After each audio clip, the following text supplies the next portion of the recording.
విజయవాడకు వరదలు పోటెత్తాయి. దాంతో కృష్ణానదికి అంతా మునిగిపోయి ఉంది.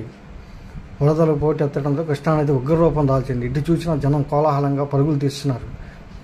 దాతలు కొంతమంది వచ్చి వాళ్ళకి తోచిందేదో వాళ్ళు సాయం చేస్తున్నారు.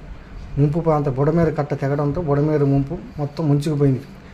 కొత్త రాజరాజేశ్వరిపేట, పాత రాజరాజేశ్వరిపేట, ఊర్మనగర్, చిత్తార, కబేల, సింగినగర్, పైపుల్ రోడ్డు, ప్రకాష్ నగర్, శాంతినగర్, ఉన్న పాయికాపురం, ఖండ్రిక, ఈ లోతట్టు ప్రాంతాలు Kollapudi, Saipuram colony, Bhavanipuram, RTC workshop road, police colony, ముంపు ప్రాంతాలన్నీ జలమయమైపోయి కోలాహలంగా తయారైంది. ఇక్కడికక్కడ ట్రాన్స్పోర్ట్ రవాణా స్తంభించిపోయింది. జనం కోలాహలంగా మారిపోయారు. ఉన్నది కోల్పోవడం, ప్రాణాలు అరచేతిలో పెట్టుకుని ఊళ్ళు కూడా మొత్తం వదిలేసి వచ్చేసిన పరిస్థితి తయారైంది. చాలా చిత్రంగా తయారైంది. జలం ఇటు చూసినా జనం కోలాహలం, జలమయం, జనం కోలాహలం.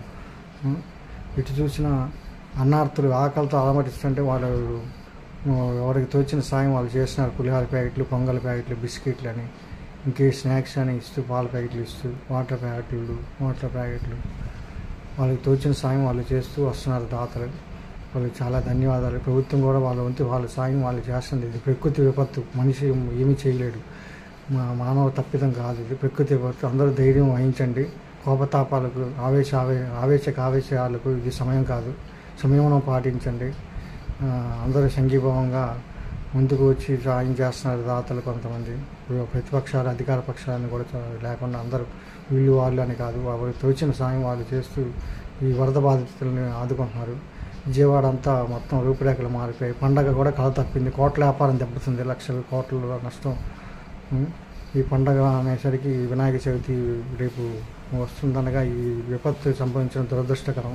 వ్యాపారస్తులు కూడా చాలా లాస్లో ఉన్నారు. పప్పులు, కందిపప్పులు, బియ్యం, చింతపండు, ఇవన్నీ పూలు, ఇవన్నీ బాగా దెబ్బతిని రేపు పండగకి పువ్వు కూడా దొరకని పరిస్థితి వచ్చింది వినాయక చవితికి.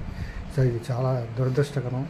ఎవరు చింతించాల్సిన పని లేదు. ప్రభుత్వం తమ వంతు సాయం అది ఎందుకు వచ్చి చేస్తుంది. అధికారులు కూడా ఆలోచిస్తున్నారు ఏం చేయాలా, వీళ్ళని ఎలాగ ఆదుకోవాలని. అధికార యంత్రాంగం, ప్రభుత్వ యంత్రాంగం ఆలోచిస్తుంది. కొంతమంది ఎమ్మెల్యేలు వాళ్ళు కూడా స్వయంగా వాళ్ళ వాహనాల్లో, కారుల్లో తీసుకొచ్చి వెహికల్స్లో వాళ్ళు వరద బాధితులను ఆదుకుంటున్నారు. చాలా ధన్యవాదాలు. ఈ టైంలో కొద్దిగా ఆర్థికంగా సాయం చేయడానికి కూడా ముందుకు వస్తున్నట్టుగా తెలిసింది. చాలా సంతోషం. ఏదైనా ఈ లోటు పూడ్చలేనిది.